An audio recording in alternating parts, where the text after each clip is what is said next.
하나님의 말씀 누가복음 22장 31절부터 38절입니다. 제가 봉독하겠습니다.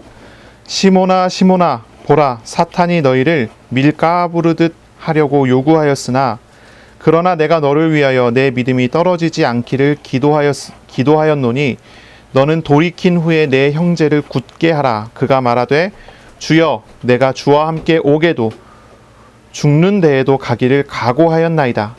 이르시되 베드로야 내가 내게 말하노니 오늘 닭 울기 전에 내가 3번 나를 모른다고 부인하리라 하시니라. 그들에게 이르시되 내가 너희를 전대와 배낭과 신발도 없이 보내었을 때에 부족한 것이 있더냐. 이르되 없었나이다. 이르시되 이제는 전대 있는 자는 가질 것이요 배낭도 그리하고 검 없는 자는 겉옷을 팔아 살지어다. 내가 너희에게 말하노니 기록된 바 그는 불법자의 동류로 여김을 받았다 한 말이 내게 이루어져야 하리니 내게 관한 일이 이루어져 가미니라. 그들이 여짜오되 주여 보소서 여기 검 둘이 있나이다. 대답하시되 족하다 하시니라. 아멘. 오늘 말씀은 누가복음 22장 31절부터 38절입니다. 예고된 시험, 준비할 것이라는 제목으로 우리가 함께 하나님의 말씀을 나누겠습니다. 오늘 말씀은 31절부터 34절과 35절부터 38절 이렇게 이제 두 부분의 시험에 관련된 이야기입니다. 31절부터 34절은 우리 어떤 내적인 시험들이라고 할 수가 있겠습니다. 우리 개인의 내적인 시험들, 그것을 두고서 우리가 어떻게 준비해야 될 것인지에 관한 이야기고, 35절부터 38절은 이제 제자들이 현장에 가서 현장에서 사역을 하게 될 때에, 그렇죠? 이제 개인들이 내적인 시험을 통과하고 이제 현장의 사역이 이루어질 때 그 속에서 일어날 시험에 관련된 그러한 부분이라고 우리가 생각을 할 수가 있겠습니다. 사탄의 시험은, 이 사탄이 이제 공격을 하잖아요. 이 사탄의 시험은요, 하나님의 목적을 좌절시키기 위한 그런 목적을 가진 시험입니다. 사탄이라는 말 자체가 하나님을 대적하는 대적자라는 그런 의미가 있죠. 이 사탄은 하나님을 대적하기 위해서 이 사역을 합니다. 이 사탄은 하나님의 사람들이고 하나님의 선택한 사람들에게 찾아와서 하나님의 목적을 좌절시키기 위한 그러한 목적의 일을 진행을 시키려고 하는 것이죠. 그래서 사람들을 시험을 합니다. 이 시험은 어떤 무엇보다도 믿음에 관련된 그런 시험입니다. 사탄은 오늘 본문에 보면 베드로와 제자들의 개개인의 본성들을 다 드러내서 구제불능의 어떠한 실상들을 다 드러내서 자신들은 하나님을 따를 만한 자격이 없다라는, 예수님을 따를 만한 자격이 없다라는 그런 생각을 갖게 만들어서 좌절시키는, 믿음의 좌절을 시키는 그런 방식의 시험을 하려고 합니다. 오늘 본문에 보실까요? 31절을 보세요. 시몬아 시몬아 보라 사탄이 너희를 밀가부르듯 하려고 요구하였으나 라는 말을 예수님께서 하십니다. 예수님께서 시몬을 부르십니다. 베드로를 부르시는 것이죠. 베드로의 이름이 시몬이잖아요. 이제 시몬아 시몬아 이제 두 번에 이어서 부릅니다. 연속해서 두 번을 이어서 부르는 것은 뭔가 굉장히 감정적인 것이 담겨져 있는 친근한 그런 표현입니다. 이 베드로를 부르면서 말씀하시기를 사탄이 너희를 이라고 합니다. 사탄이 너희를, 이제 베드로와 이제 여러 베드로와 함께 있는 이제 제자들을 같이 이제 통칭해서 부르는 그런 말이죠. 너희를 밀가부르듯 하려고 요구했다라고 합니다. 사탄이 요구는 이제 가룟 유다뿐이 아니라 이제 베드로와 다른 제자들도 함께 요구를 하는 그런 모습입니다. 가룟 유다는 처음부터 주님을 영접하지 않은 사람이라고 우리가 생각할 수 있습니다. 하지만 그 외에 다른 제자들은 예수님을 영접하고 예수님과 함께한 사람들이죠. 이 유다와 다른 제자들 사이에는 이제 사탄의 시험이 조금 다르게 접근이 되는 것을 우리는 볼 수가 있어요. 가룟 유다에게는 사탄이 직접 그 사람에게로 들어가서 사탄 충만하게 만들어서 이제 사역을 했다고 한다면, 이제 다른 제자들에게는 유혹을 합니다. 밀가부르듯 하려고 한다고 합니다. 밀가부르듯 하려고 하여서 믿음을 잃게 하는 그런 유혹을 하려고 한다는 것입니다. 32절에 볼까요? 그러나 내가 너를 위하여 내 믿음이 떨어지지 않기를 기도하였노니라고 합니다. 사탄의 공격은 믿음이라는 것이죠. 그래서 예수님께서는 제자를 위해서 믿음이 떨어지지 않기를 기도했다라고 주님 말씀을 하시는 것입니다. 주님은 이제 그 말씀하신 내용을 이렇게 보면요, 밀가부르듯 한다는 그런 말을 하는데요. 밀가부르듯 한다는 말은 무슨 얘기냐면 키로 이제 밀을 채질한다는 그런 말이에요. 이것은 뭐냐면 이제 밀 껍질을 벗기기 위한 작업을 하는 것이죠. 밀 껍질을 벗기기 위한 작업입니다. 사탄은 밀을 껍질 벗겨서 알맹이를 얻는 것처럼 제자들의 믿음과 제자들의 태도라는 것들을 한꺼풀 벗겨서 그들의 본성을 드러내는 그런 시험을 하려고 한다고 하나님께 요구했다고 그렇게 말을 하는 것입니다. 사탄이 하나님께 이렇게 요구를 하는 것입니다. 이것을 보면 우리는 그 욥의 시험을 좀 떠올리기가 쉬워요. 욥에게 했었던 그런 요구, 그 욥을 시험할 때 이 사탄이 하나님께 했던 그런 요구가 이 예수님의 말씀 안에 거의 비슷한 모양으로 나타나고 있는 것 같아요. 사탄은 욥에 대해서 하나님께 이런 얘기를 했어요. 욥이 가지고 있는 소유물이 많기 때문에 하나님을 섬기는 것이지, 욥이 가지고 있는 소유물을 다 잃어버리면 하나님 섬기지 않을 것입니다. 그를 시험할 수 있게 허락해 주십시오 그랬단 말이죠. 그랬더니 우리 주님께서, 하나님께서는 욥에게 그 시험을 허락했고 시험을 했어요. 하지만 욥은 모든 소유물을 잃고 난 다음에도 결코 하나님 앞에 죄를 짓지 않았지요. 그때 이제 다시 한번 찾아와서 뭐라고 하냐면 그의 생명 외에 다른 것들까지도 시험할 수 있게 해달라. 그래서 어떤 것입니까? 욥이 가지고 있는, 욥에게 보여주고 있는 겉모습, 믿음을 가질 수밖에 없다라고 이야기할 수 있는 어떤 그런 조건들을 하나씩 벗겨버리는 것입니다. 처음에는 욥이 가지고 있는 재산과 소유물들 때문에 욥이 하나님을 믿는다라고 생각을 했기 때문에 그것을 한번 벗겨보도록 허락해 주십시오라고 했던 그런 요구죠. 두 번째는 그것을 벗겼음에도 아직 남아있는 많은 것들이 있어서 그것 때문에 하나님 섬기는 것 같으니까 그것도 다 잃어버리게 해주십시오. 하지만 욥은 그런 모든 과정을 통해서도 결코 하나님 앞에 죄를 짓지는 않았습니다. 자, 이제 사탄은 이제 제자들을 그렇게 시험하려고 합니다. 하나님께 그것을 요구합니다.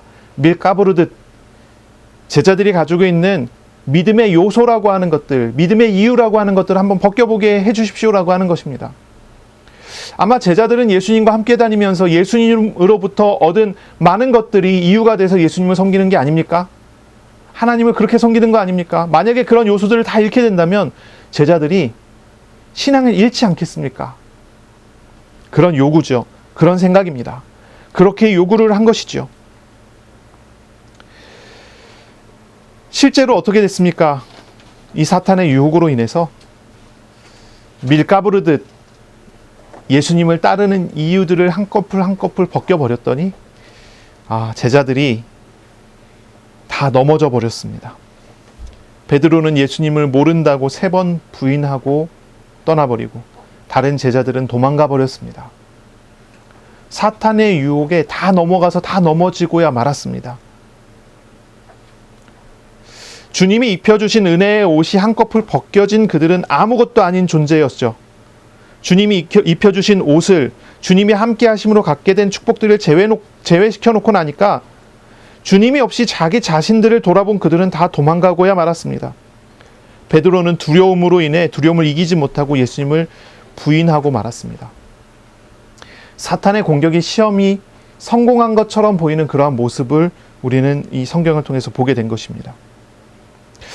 저는 예전에 어떤 목사님이 그런 말을 하는 걸 들어본 적이 있어요. 자기가 일주일만 기도 안 하고 일주일만 예배 안 드리고 주님 찾지 않으면 자기가 아마 불신자처럼 되지 않을까 생각한다. 그래서 자기는 자기를 열심히 채찍질해서 하나님 앞에서 바른 믿음과 바른 신앙을 가질 수 있도록 노력하고 발버둥 치면서 살아간다는 그런 이야기를 이제 한 분이 아니라 여러 사람한테 들었던 것 같아요. 그렇게 신앙생활 하시는 분들이 있는데 아마 그런 분들의 모습이 이런 베드로의 모습과 비슷하지 않을까 저는 그렇게 생각을 해요. 그분들이 의지하고 있는 어떠한 모습과 어떠한 은혜가 지속되지 않으면 다 무너질 거라고 생각하는 그런 모습이죠. 이런 모습은요, 어떻게 보면 이런 것입니다. 아직 하나님을 믿는 믿음이 잘 세워지지 않아서 자신의 육신의 힘으로 살아가고 있는 그런 상태, 하나님의 은혜를 자신의 육신의 힘으로 어떻게든 유지시키려고 하는 그런 상태가 아닐까요? 이제 이런 육신의 힘이 무너지게 되면 다 무너지는 것처럼 보이는 그런 상태인 것 같아요. 여러분 어떤가요? 사탄의 시험을 하나님이 허락하신 이유가 분명히 있습니다. 그 시험을 통해서 하나님께서 이루고자 하는 목적과 내용이 있을 것입니다. 우리는 우리의 모습을 잘 볼 수 있어야 돼요. 우리는 어떤 존재인지 생각해 볼 수 있어야 돼요. 어떤 분이 이런 얘기를 하는 걸 들어본 적이 있어요. 정말로 기도하면 하나님께서 기적을 보이신다는 거예요. 하나님께서 기도할 때 기적을 보이시지 않는다면, 하나님께서 기도할 때 하나님께서 나에게 기적을 나타내시지 않는다면 내가 하나님이 믿을 이유가 뭐가 있겠느냐. 그런 얘기를 아주 당당하게 해요. 그분도 목사님인데. 하나님이 기적을 보이시고 나타내시기 때문에 믿는다는 거예요. 그 얘기를 하는 거예요. 그분의 믿음의 조건은 기적이라는 거죠. 기적. 기적이 계속 일어나야 된다는 거예요. 그래서 제가 그분한테 이런 얘기를 했거든요. 만약에 기적이 하나도 일어나지 않는다면 그러면 하나님을 부인하시겠네요. 대답을 안 하셔요? 대답을 하면 안 되겠죠? 이제 그런 얘기예요. 그런 얘기예요. 여러분은 무슨 이유 때문에 하나님을 믿으십니까? 사탄은 그것을 가지고 공격을 합니다. 예수 믿고 부자 됐다. 그럼 부자 안 되면 예수 안 믿으시겠네요? 사탄은 어디로 공격해 올까요? 재물을 가지고 공격해 오는 것입니다. 부유함을 다 없애버리면 하나님 떠나지 않겠느냐. 그렇게 시험을 합니다. 그렇게 공격을 하고 그렇게 역사를 합니다. 어떤 사람은 그렇습니다. 하나님께 기도할 때 내 마음이 다 풀어진다는 거예요. 내가 하나님을 믿는 이유가 여기 있다는 거예요. 근데 어느 날 하나님 앞에 기도할 때 마음이 하나도 풀어지지 않는다면 더 이상 하나님을 안 믿겠네요. 어떻게 보면요, 많은 사람들이 교회를 다니다가 신앙을 잃어버리는 이유가 거기에 있지 않을까요? 그렇게 생각을 합니다. 왜 신앙을 잃어버립니까? 시험에 넘어지는 것입니다. 무슨 이유 때문에 신앙을 생활을 했었는데 그 이유가 없어져 버리면 더 이상 신앙을 가질 이유가 없어져 버리는 것입니다. 하나님께서 우리에게 주신 것은 하나님의 생명이고, 하나님께서 우리에게 주신 것은, 그렇죠? 예수님의 피와 예수님의 살이지 않습니까? 놀라운 은혜와 놀라운 비밀을 우리에게 주셨는데 우리는 그것을 이유로 하지 않고 다른 것을 이유로 해서 다른 것을 붙잡고 다른 것을 따라가요. 그 본질적인 부분에 문제가 있는 거예요. 거기서 넘어지는 거예요. 거기서 무너지는 거예요. 우리가 이것을 생각해 봐야 되겠습니다. 여러분은 무슨 이유로 신앙생활을 하고 계십니까? 무엇이 이유가 되어서 신앙생활이 되고 있습니까? 하나님은 또 왜 이 베드로와 제자들에게 이런 시험을 허락하셨을까요? 이 사탄의 목적은 우리가 가지고 있는, 우리가 의지하는 것들을 다 벗겨버려서 신앙을 더 이상 갖지 못하게 만들게 하는 내 목적을 가지고 있다면, 하나님께서 그 시험을 허락하시는 것은 그 시험을 통해서 제자들이 자기 자신을 바로 보게 만들고 하나님 앞에 바르게 돌아오게 만들기 위한 목적인 것입니다. 그렇잖아요? 그 한 사람이 그리고 돈에 관련된 어떤 부유함 때문에 하나님을 계속 믿었다고 해보세요. 그러면 하나님께서 그 사람을 시험에 허락해 주셔서 돈을 다 잊어버리고 아무것도 없게 만들어서, 그럼에도 불구하고 돈이 아니라 그보다 더 귀중한 생명이신 하나님을 그에게 보여줘서 그가 회개하고 돌아오게 만드는 그런 목적이 아닐까. 그런 목적으로 하나님이 시험을 허락하시지 않을까, 그렇게 생각을 해요. 우리는 이런 부분들을 좀 생각해 봐야 돼요. 우리에게 어떠한 시험이 올 수 있습니다. 그 시험을 두고서 우리는 우리 자신을 돌아볼 수 있어야 합니다. 우리의 본성과 우리의 본질이 어떠한 존재인지를 생각해 봐야 되고, 그렇게 생각하면서 우리는 우리 자신을 바르게 분별할 수 있어야 돼요. 우리가 착각하지 말아야 할 것이 있습니다. 그것은 우리가 주님과 동행한다고 해서 나의 육신의 본성이 거룩하게 변화된 것은 아니라는 거예요. 나의 육신의 본성은 거룩하지 않습니다. 사도 바울이 말하기를 로마서 7장 24절에 이런 말을 합니다. 오호라 나는 곤고한 사람이로다. 이 사망의 몸에서 누가 나를 건져내랴? 이런 말을 합니다.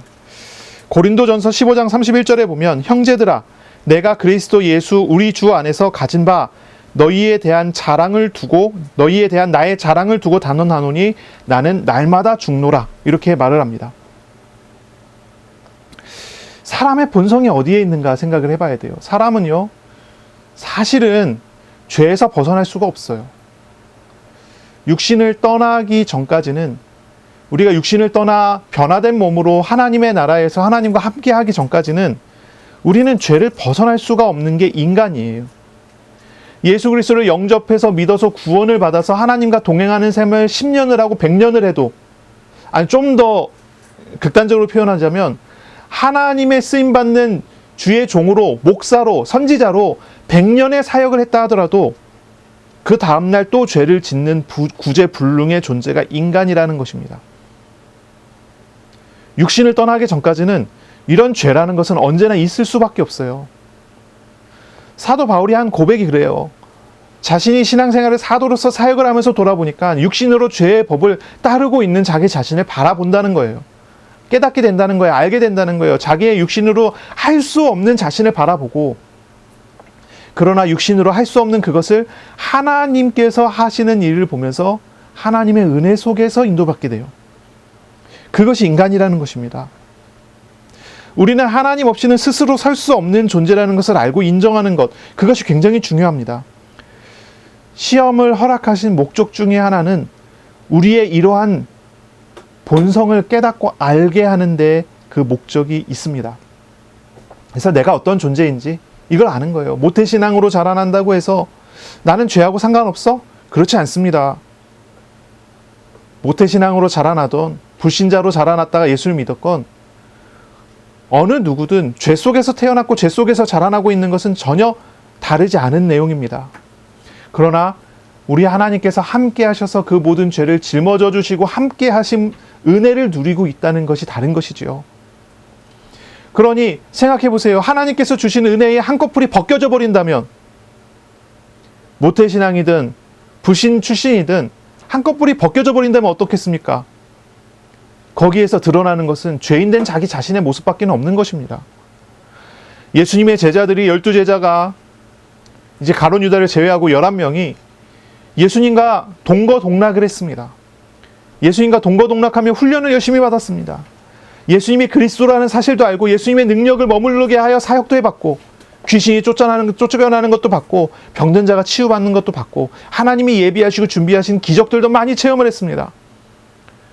그래서 자신들은 베드로는 어느 정도까지 생각했냐면 예수님이 고난을 당하면 나도 같이 당할 수 있고 예수님 죽으시면 나도 같이 죽을 수 있습니다. 이렇게 고백할 정도예요.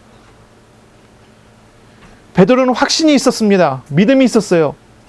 자기 자신은 예수님을 따르는 사람이고 자신은 예수님을 결코 배신하지 않을 사람이라는 그런 확신이 있어요. 그런데 사탄이 밀가부르듯 했습니다.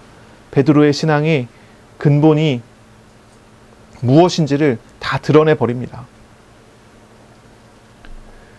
그렇게 의지했던 예수님이 잡혀가는 밤이 되니까 예수님 없이 혼자 남아있는 자기 자신은 더 이상 그 시험을 이길 수 있는 힘이 없고 능력이 없어요. 예수님을 부인하되 저주하며 부인하기까지 합니다. 그게 베드로의 모습이에요. 그것이 사실 우리와 다르지 않습니다. 우리의 모습도 그런 것입니다. 그런 모습입니다. 사탄의 시험, 그런 시험이 우리 가운데 옵니다. 우리에게 역사합니다. 그때 여러분은 어떻게 반응이 될 것 같으십니까? 우리가 이것을 생각해 봐야 되겠습니다. 사탄의 시험의 목표는 믿음을 잃게 하는 데 있습니다. 믿음을 잃게 하는 데 있습니다.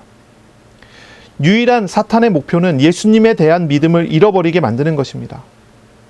자, 믿음이 무엇입니까? 믿음은 인격적인 관계를 설명할 때 사용하는 단어입니다. 믿음은 하나님과 나라고 하는 이 두 인격체 사이의 관계입니다. 하나님을 알아가며 하나님을 신뢰하게 되는 것을 믿음이라고 합니다. 사탄의 목표와 목적은 하나님과의 관계를 무너뜨리고 하나님을 신뢰하는 그 신뢰 관계를 무너뜨리는데 그 목적을 두고 있습니다. 믿음이라는 것은 수학 공식처럼 어떤 조건을 만족시켜서 보상을 받는 그런 것이 아닙니다. 헌금을 마중물로 드리면 보상을 받는 식은 믿음의 방식이 아닙니다. 우상 숭배하는 사람들이 하는 방식이 그런 방식이죠. 믿음은요, 어떤 조건을 내밀고 조건을 만족시키면은 응답을 받는 그런 부분이 아니라 나를 아무 조건도 없이 사랑하신 하나님과의 만남, 하나님과의 관계가 믿음의 관계입니다. 내 마음이 뜨거워지는 것은 믿음이 아닙니다. 내가 아무 의심 없이 순수하게 신뢰하고 확신하게 된다고 하는 것도 믿음의 관계는 아닙니다. 이런 것은 내면의 나의 상태만을 이야기하는 거죠. 그렇죠? 내 마음의 상태가 이렇다 저렇다 그렇다 하는 것은 믿음의 내용이 아니에요.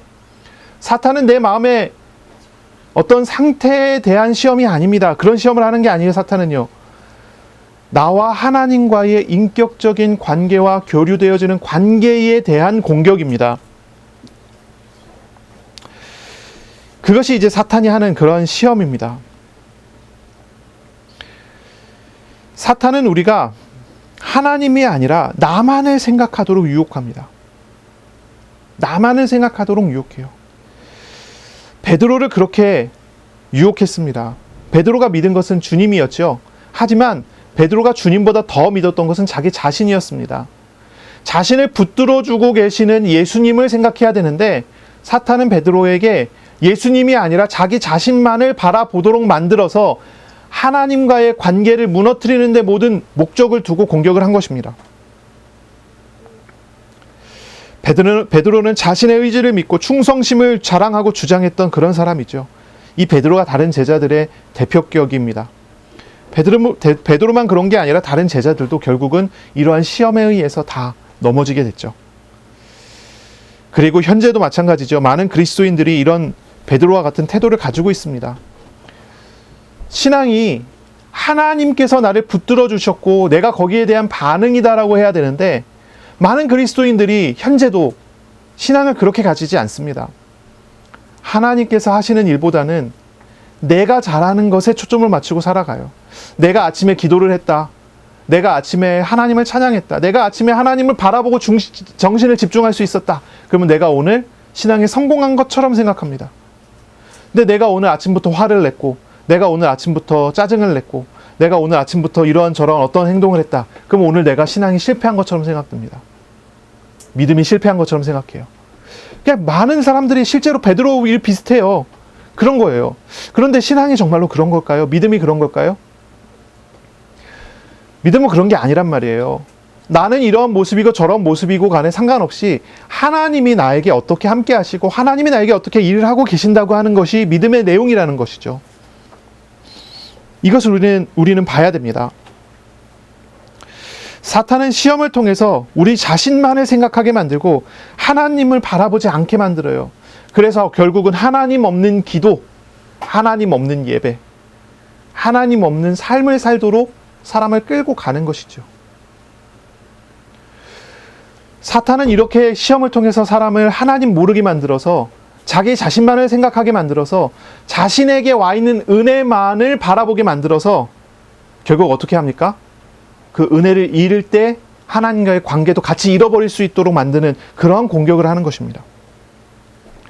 하지만 하나님께서는 그렇게 멈추도록 그걸로 끝나도록 하시지는 않으시죠. 이 시험은 하나님의 믿어주시는 은혜이죠. 하나님의 신실하심을 경험하는 기회가 되기도 합니다. 시험은 우리가 하나님의 신실하심을 더 알아가는 기회가 됩니다. 내가 하나님 앞에 나의 대가를 치를 수 없는 부족함을 가지고 있음에도 불구하고 하나님은 신실하셔서 우리를 위해서 기도하시고 도우시고 우리에게 다시 기회를 주시는 은혜로 우리를 인도해 가십니다.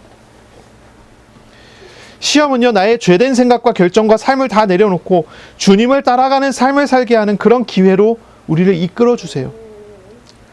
주님은 31절부터 34절에 이미 베드로에게 실패할 것을, 그러나 다시 회복할 것을 말씀하십니다. 그리고 그 이후에 해야 할 사명까지도 주십니다. 주님은 베드로를 위해서 믿음이 떨어지지 않기를 기도하셨다고 하십니다. 그러므로 돌이키게 될 것이며 그 후에는 형제를 굳게 하라는 그러한 명령을 주시죠. 베드로는 스스로의 한계 때문에 무너지게 될 수 있지만 주님은 결코 베드로를 버리지 않고 베드로를 위해서 기도하시고 도우십니다. 그 결과 베드로는 다시 회복되고 또 자기와 같은 약한 자를 위해 사역하는 사역자가 되는 것입니다. 우리가 시험을 이기는 가장 중요한 몇 가지 요소가 있겠지만 그 중에서도 가장 중요한 것은 무엇이냐면 하나님께서 신실하게 우리를 붙들어 주신다는 것입니다. 거기에 있어요. 하나님의 붙드심이 가장 크다라고 저는 생각을 합니다. 하나님께서 사랑하셔서 부르시고 함께하는 사람은 어떤 시험 중에라도 넉넉히 이기는 힘이 있습니다. 하나님의 손길에 그 힘이 있습니다. 하나님의 능력에 그 힘이 있습니다. 우리의 힘은 아주 약하지요. 사탄의 유혹을 넘어설 수 없습니다. 시험을 이길 힘이 없습니다. 그러나 우리가 사탄의 유혹에 의해서 넘어진다 할지라도 밑바닥까지 내려간다 할지라도 괜찮은 것은 우리에게 오셔서 우리를 살게 하시는 하나님의 사랑과 하나님의 도우심이 우리 가운데 언제나 있기 때문입니다. 그 하나님을 보는 것이 우리의 삶이 되고 우리의 신앙이 돼요. 무엇이 우리를 시험에서 이기게 할 수 있습니까? 우리를 너무나 잘 아시는 하나님의 보호하심입니다. 고린도전서 10장 13절에 보면 사람이 감당할 시험 밖에는 너희가 당한 것이 없나니 오직 하나님은 미쁘사 너희가 감당하지 못할 시험 당함을 허락하지 아니하시고 시험 당할 즈음에 또한 피할 길을 내사 너희로 능히 감당하게 하시느니라. 이렇게 말씀합니다. 시험이 와도 하나님의 보호 아래 있어요. 우리가 감당할 수 있는 그 선을 하나님께서 딱 그어놓고서 그걸 넘어가지 않도록 하나님 막으세요. 그리고 그것을 당할 때쯤에 됐을 때는 피할 길을 내어주셔요. 그래서 우리가 더 이상 그 시험의 원인이 되는 우상에 얽매이지 않고 거기서 자유롭게 하게 하세요. 큰 시험이 닥쳐온다 하더라도 주님은 선을 긋고 우리가 깨닫고 우상과 자기 의지를 내려놓고 회개하게 하는 정도를 유지시켜 주세요. 단지 하나님께서 막으시는 것만으로 끝나는 것이 아닙니다. 시험을 막으시는 정도로 끝나는 게 아니에요. 하나님께서는 아주 적극적으로 우리에게 사역을 해 나가십니다. 우리가 우리의 연약함에도 시험 중에 아주 쓰러지지 않는 이유는 주님께서 우리를 위하여 중보 기도해 주시기 때문입니다. 중보 기도해 주시기 때문에. 예수님께서 베드로를 위해서 기도하셨습니다. 32절에 그러나 내가 너를 위하여 너의 믿음이 떨어지지 않기를 기도하였노니 라는 말씀을 베드로에게 하셔요.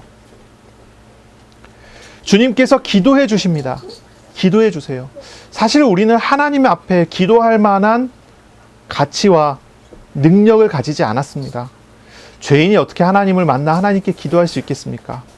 그러나 우리 대신 기도하여 주시고 우리 대신 대가를 치루어 주시는 우리 예수님의 기도가 있습니다. 그러므로 우리는 시험 중에 당할 때 시험에서 적극적으로 이겨낼 수 있는 하나님의 도우심이 우리에게 있게 되는 것입니다.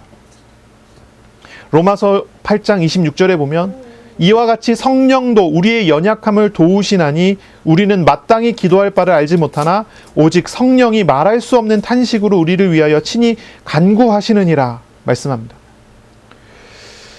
우리의 연약함으로 인하여 우리가 우리의 연약함을 이길 수가 없고요. 우리가 우리의 연약함을 넘어설 수가 없단 말이에요. 사도 바울의 고백이 그렇잖아요. 이 로마서 7장 24절의 고백은 자신이 사망의 몸에 있다고 하잖아요. 죄를 이길 수가 없고 죄에 얽매일 수밖에 없고 죄를 이길 수가 없는 그런 존재라는 고백을 합니다. 그러나 죄를 이길 수 없는 자기 자신의 모습을 하나님 아시고 하나님께서 우리의 연약함을 아시고 하나님께서 기도하여 도우시고 하나님의 역사가 그 속에서 일어나게 하셔요. 시험 중에 우리는 넘어질 수밖에 없는 것이 우리의 연약함이지만 그러나 우리를 이기게 하는 하나님의 적극적인 도움이 하나님의 이 중보를 통하여 나타난다고 하는 것입니다. 주님의 기도는 중보의 기도입니다. 우리의 연약함을 친히 짊어지신 예수님께서 우리 대신 기도하셔요. 그리고 우리 하나님께서 사역을 하십니다. 하나님께서 적극적으로 우리에게 하나님의 살아계심과 역사하심을 보여주십니다. 이것으로 우리는 하나님을 알고 돌이킬 수가 있는 것이지요. 성도는 바로 이런 과정을 통해서 자기 자신을 내려놓고 그리고 주님을 의지하는 믿음으로 주님의 인도하심을 따라가는 삶으로 나아갈 수가 있게 되는 것입니다. 시험을 이기는 길은 다른 데 있지 않습니다. 하나님의 지켜주심과 하나님의 적극적으로 사역하심 안에 있습니다. 이 과정 속에 우리는 우리의 자신의 실상을 바로 보고 우리를 내려놓고 주님을 따라가는, 우리 자신을 돌이켜 예수님을 따라가는 그러한 모양으로, 그러한 모습으로 나아가야 하는 것입니다. 제자가 어떤 사람이라고 그랬죠? 제자는요, 자기를 부인하고 자기 십자가를 지고 예수님을 쫓는 사람이 제자입니다. 이거 굉장히 중요한 의미죠. 어떤 사람이 예수님과 동행하는 사람입니까? 자기를 부인하고 자기를 버려두고 가는 사람입니다. 예수님께서 베드로를 처음 부르셨을 때 베드로가 집과 배를 다 버려놓고 예수님을 따랐다고 했습니다. 이게 제자입니다. 이게 제자의 모습입니다. 그리고 참된 제자됨은 여기에 나타납니다. 우리가 의지해 오던 예수님이 아닌 다른 어떠한 우상들이 있었다면 우리는 시험 중에 그것을 버려두고 예수님을 따라가는 그러한 중심과 그러한 모습으로 변화되어 가는 것입니다. 그때 우리는 하나님의 통치를 받는 제자로서 살아가고 하나님의 통치 아래에 있는 제자의 참된 응답을 누리며 살아가게 됩니다. 그래서 우리의 걸음이 주님과 함께하는 걸음이 되고 우리의 사역이 주님과 함께하는 사역이 되어, 그 전에는 내가 모든 것을 해야 됐지만 이제는 주님께서 하시는 은혜 가운데 발견되는, 말 그대로 천국의 축복이 그 사람에게 회복이 되고 나타나는 거예요.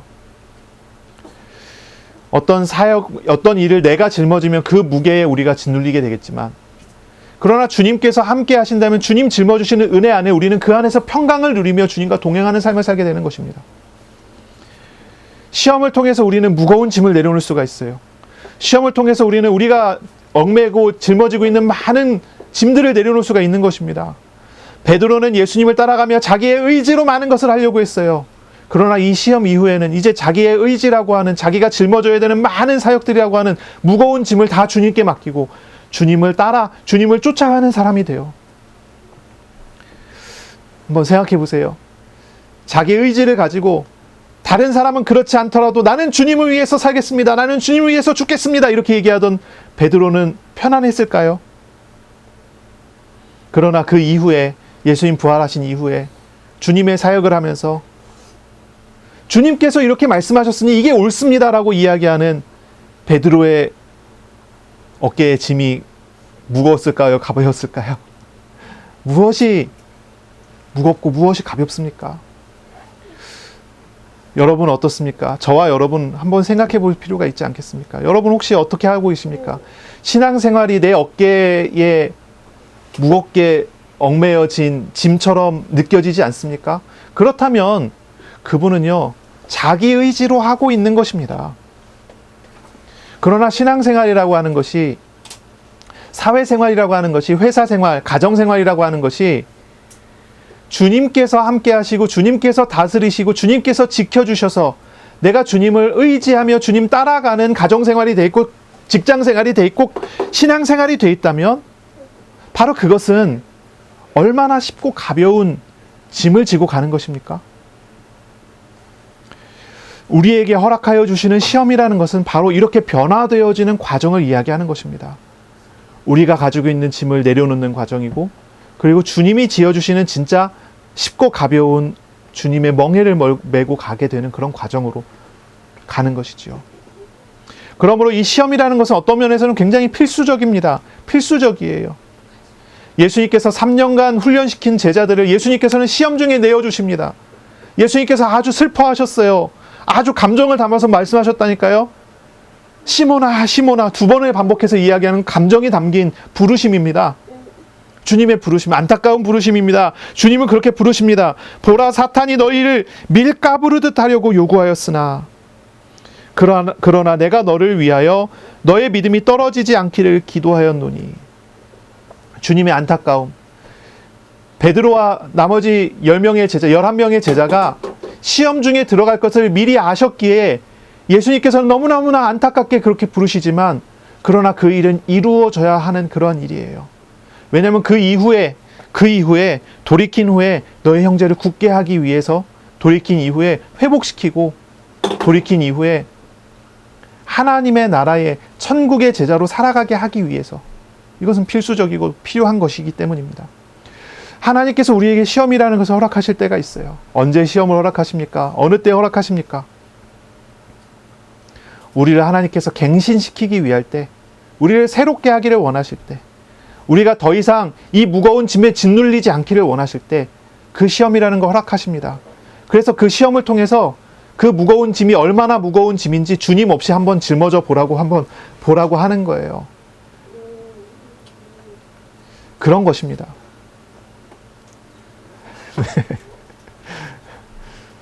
그래서 어떻죠? 제가 아이 키울 때, 우리 하준이 키울 때 그랬어요. 뜨거운 거 절대 만지지 마라 가르치기 위해서 아이의 손을 살짝 가지고 뜨거운 걸 한번 터치를 시켰어요. 아, 뜨거워!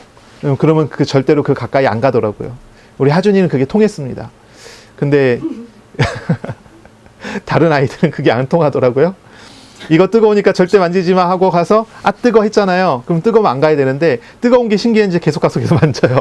그런 애가 있었는데 네, 이게 이제 좀 우스갯소리지만 시험이라는 게 그런 면이 있어요. 시험이라는 게 그런 면이 있어요. 돈 우상이 있는 사람, 돈 따라간단 말이죠. 돈이 좋은 거다 했는데 돈의 쓴맛을 한번 하나님께서 진하게 느끼게 하는 거예요. 그래서 더 이상 돈 따라가지 말고 하나님 바라보라. 그런 방식의 시험이 있어요. 그때 우리는 어떻게 해야 됩니까? 이 무거운 짐을 주님께 맡기고 주님께서 짊어지셨음을 알고 믿음을 회복해야죠. 믿음을 회복해야 됩니다. 그리고 하나님의 인도를 따라 나아가는 것, 그것이 우리가 시험을 넉넉하게 이기며 나아가는 그런 과정의 내용이 됩니다. 자, 이제 35절부터 38절을 보겠습니다. 예수님께서 말씀하십니다. 제자들에게 말씀하십니다. 내가 너희를 전대와 배낭과 신발도 없이 보내었을 때 부족한 것이 있더냐? 이제 누가복음 9장 2절 3절, 10장 3절 4절에 보면 예수님께서 제자들을 둘씩 짝지어서 선교 여행을 보냈죠. 그때는 예수님께서 아무것도 가지지 말고 현장에 가라고 파송했어요. 아무것도 가지지 말고 나가라. 그때 제자들은 아무것도 가지지 않고 나갔을 때 하나님이 준비하신 것을 경험했어요. 하나님의 준비를 경험했어요. 놀라운 일들이 있었죠. 아무것도 가지지 않았는데 현장에 다 준비되어 있었어요. 사람들을 통해 준비되어 있고 현장에 준비되어 있고 예비되어 있는 것들을 경험을 한 것입니다. 그때 제자들은 너무나 성령이 충만했습니다. 그런데 오늘 본문에서는 이제 그렇게 하지 말라고 합니다. 36절에 보면 이렇게 얘기합니다. 이제는 전대 있는 자는 가질 것이요 배낭도 그리하고 검이 없는 자는 겉옷을 팔아서 살지어다. 이렇게 말씀하십니다.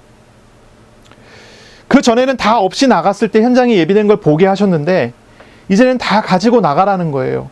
다 가지고 나가랍니다. 미리 준비하고 나가라고 합니다. 왜 그렇습니까? 37절의 이야기가 나옵니다. 내가 너희에게 말하노니 기록된 바 그는 불법자의 동류로 여김을 받았다 한 말이 내게 이루어져야 하리니 내게 관한 일이 이루어져 가민이라 했어요. 불법자의 동류로 여김을 받는다. 예수님께서 죄가 없으신 분인데 죄인으로 취급을 받고, 그렇죠? 죄인으로서 십자가에 달리시게 돼요. 죄가 없으신 분이 죄인을 대신해서 죄인으로서 십자가에 달리시게 돼요. 박해가 일어나고 어려움이 일어나고 고난이 일어나게 됐어요. 예수님께.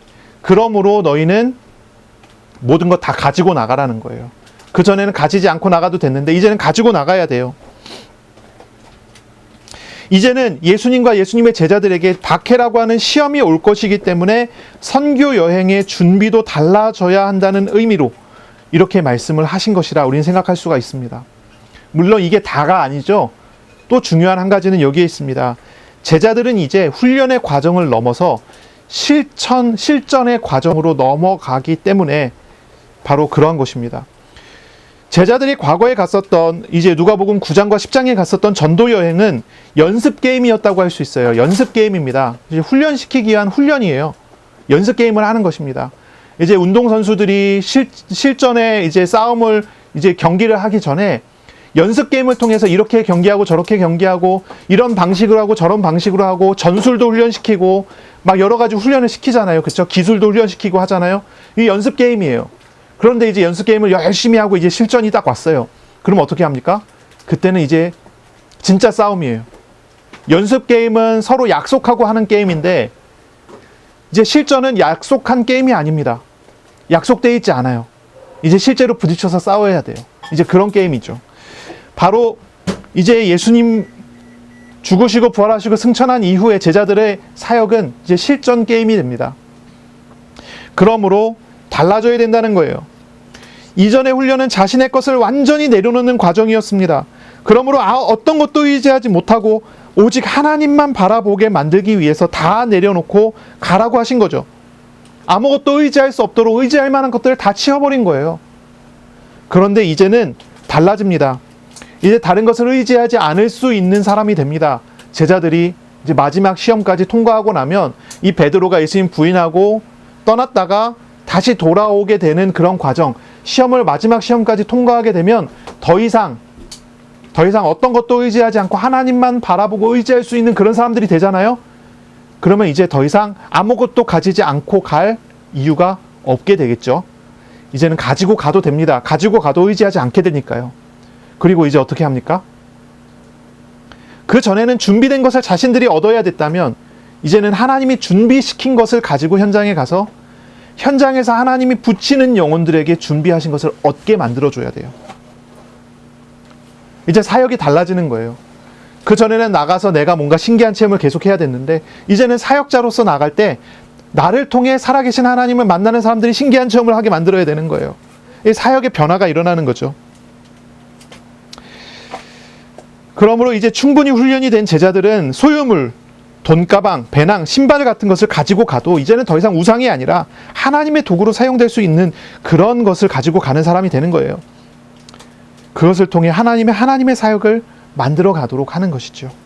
근데 여기서 참 뭔가 독특하고 특이한 한 가지 구절이 보여요. 어떤 것입니까? 36절의 뒤에 나오는 이런 말입니다.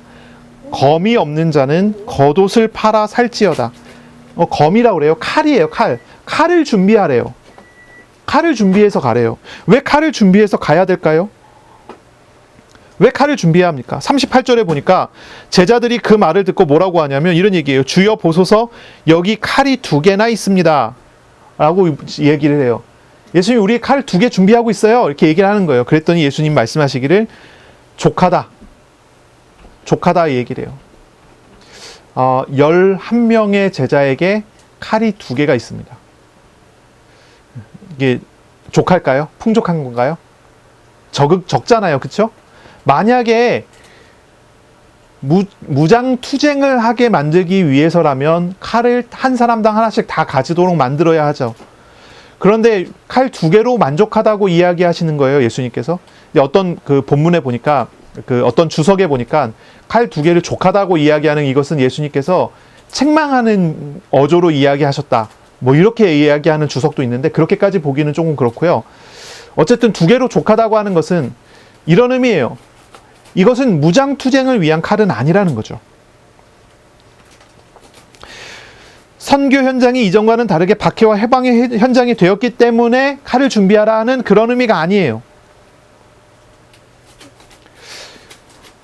바로 직후에 예수님께서 잡히실 때 베드로가 칼을 그 2개 중에 하나의 칼을 끈에 들어서 베드로가 제사장의 귀를 베어버린 일이 있었어요. 그쵸? 그때 예수님께서 베드로를 책망하시고 그 종의 떨어진 귀를 다시 붙여주시는 일이 있었죠. 치유하셔요. 그때 예수님께서 말씀하시기에 이렇게 말씀하셨거든요. 마태복음에 나오는데 마태복음 26장 52절에 예수께서 이르시되 너의 칼을 도로 집에 넣으라. 칼을 가진 자는 다 칼로 망하느니라. 너는 내가 내 아버지께 구하여 지금 12영 더 되는 천사를 보내시게 하실 수 없는 줄 아느냐. 내가 만일 그렇게 하면 이런 일이 있으리라 한 성경이 어떻게 이루어지리요 하시더라. 이런 말씀이 있어요. 이 칼이라는 것은 무장투쟁을 위한 도구가 아닌 거예요. 무장투쟁을 위한 도구가 아니에요. 주님께서 이 칼을 준비하라고 한 것은 무엇입니까? 무장투쟁을 위한 그러한 도구로서의 칼이 아니라 오히려 정반대입니다. 십자가의 길을 가게 하기 위한 그러한 칼입니다. 십자가의 길을 가게 하기 위한 그런 칼. 칼을 갖는 것은 무력 투쟁을 위한 것이 아닙니다. 참된 싸움을 위한 준비의 과정입니다. 앞서서 말한 전도와 선교 여행을 위한 돈가방과 배낭처럼 칼은 이웃을 섬기기 위하여 준비되는, 다른 사람의 생명을 지키기 위한 도구가 되는 것이 칼입니다.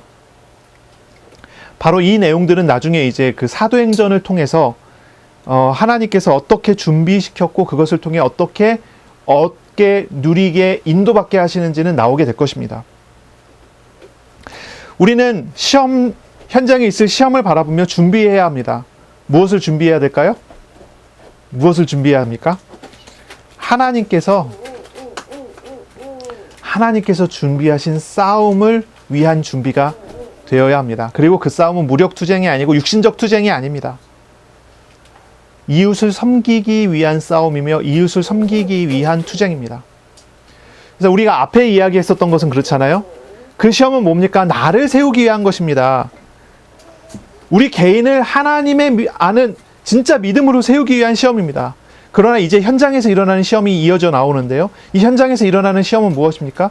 내가 하나님 앞에서 세워진 사람으로서 이웃을 섬기기 위한 그러한 시험으로 받을 수가 있는 것입니다. 이웃을 섬기기 위한 싸움으로 받는 것입니다.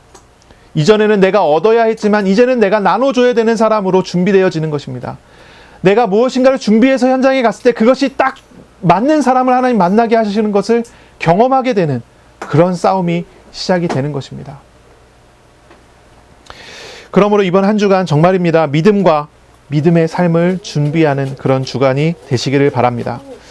현장에서의 우리의 삶은 영적인 싸움이 이루어지는 그런 삶이어야 합니다. 나를 버리는 싸움을 해야 돼요. 그리고 주님의 말씀을 듣고 순종하며 현장을 분별하는 그런 싸움을 우리가 해야 될 것입니다. 로마서 12장 1절 2절을 보시면 이런 구절입니다. 그러므로 형제들아, 내가 하나님의 모든 자비하심으로 너희를 권하노니 너희 몸을 하나님이 기뻐하시는 거룩한 산 제물로 드리라. 이는 너희가 드릴 영적 예배니라. 너희는 이 세대를 본받지 말고 오직 마음을 새롭게 함으로 변화를 받아 하나님의 선하시고 기뻐하시고 온전하신 뜻이 무엇인지 분별하도록 하라.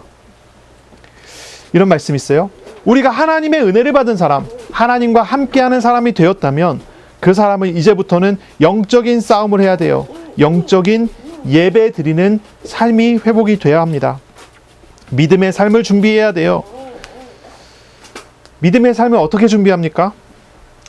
삶의 예배를 회복하는 것입니다. 매일매일 매 순간마다 하나님을 알아가는 그런 삶을 살아가는 것입니다. 하나님의 뜻을 분별하고 하나님의 뜻을 우선하는 그런 삶을 준비하는 것입니다. 이웃을 돌보고 이웃을 비판하지 않고 섬기는 그런 삶을 준비하는 것입니다. 말씀에 순종하며 하나님의 주권은 따르는 그런 삶을 준비하는 것입니다. 이것이 바로 우리의 믿음의 삶의 내용이 될 것입니다. 시험이 있어요. 시험을 통해 우리는 이거 준비돼야 돼요. 예배, 기도, 분별, 섬김, 이런 은혜를 누리는 한 주간 되시기를 바랍니다. 기도하겠습니다. 하나님 아버지 감사합니다. 우리에게 이미 예고하신 시험들을 바라보며 우리가 믿음을 회복하고 또 섬김을 회복하는 그런 한 주간 되게 하여 주옵소서. 오직 예수 그리스도 한 분으로 충만한 은혜가 우리 가운데 일어나게 하여 주시고 하나님의 놀라우신 사랑으로 우리가 또한 이웃을 사랑하는 그러한 한 주간 되게 하여 주옵소서. 감사하며 예수님의 이름으로 기도합니다. 아멘. 우리 구주 예수 그리스도의 은혜와 하나님의 사랑하심과 성령의 교통하심이 이제로 영원까지 항상 함께 있을지어다. 아멘.